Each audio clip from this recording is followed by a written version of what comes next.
What if the tension you see today between Iran and the United States did not begin with nuclear talks, missile strikes, or modern sanctions, but with a secret operation carried out more than 70 years ago that quietly changed the direction of an entire nation?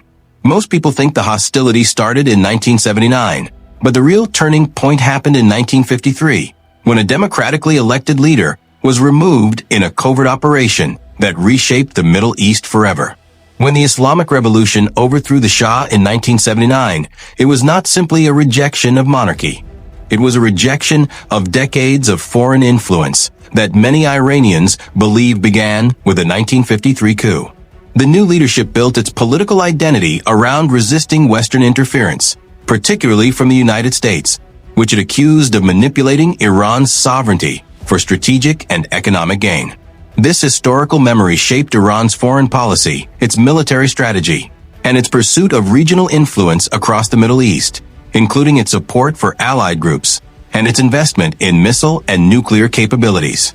On the other side, American policymakers increasingly viewed Iran as a destabilizing force in the region, especially after the hostage crisis of 1979 and the decades of hostility that followed. Sanctions, diplomatic breakdowns, proxy conflicts, and nuclear negotiations became recurring chapters in a relationship defined less by dialogue and more by deep-rooted mistrust.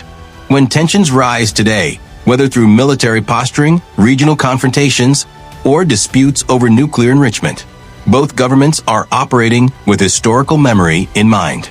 For Washington, the concern is strategic security and regional stability.